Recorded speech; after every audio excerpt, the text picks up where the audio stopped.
الحمد لله والصلاة والسلام علی رسول الله اما بعد. فضل اداء الصلوات، د منځونو فضیلت. د منځونو ادا کول د دې خو ډیر فضایل په قرآن او حدیث کې راغلي دي.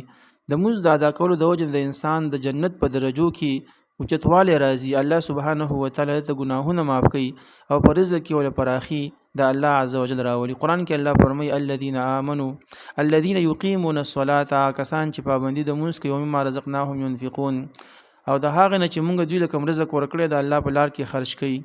الله فرمایي اولئک دا کسان هم المؤمنون حقا، دا مؤمنان دي په حق او رښتینی مؤمنان دي. لهم درجات عند ربهم، د دې د پر د الله په نسبت باندې اوچته مرتبه دي او مغفرت او بخنه ده. ورزق کریم او عزتمن رزق دی.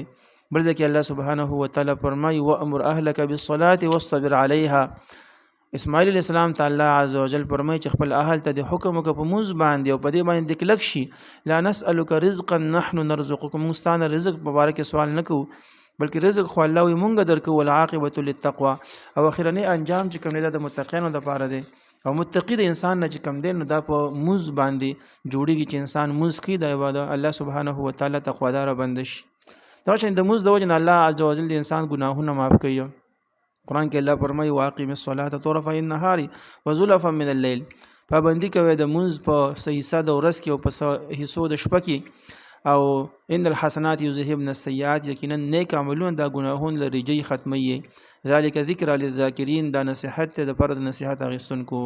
د شپې په طرفونو کې منځ کول، د شپې د ورځې په طرفونو کې او د شپې په حصہ کې د دې منځ نه الله سبحانه و تعالی انسان ته ګناهونه معاف کوي. ځکه ان الحسنات یذهبن السیئات، د نیکو عملونو د وجه نه ګناهونه دا ختميږي.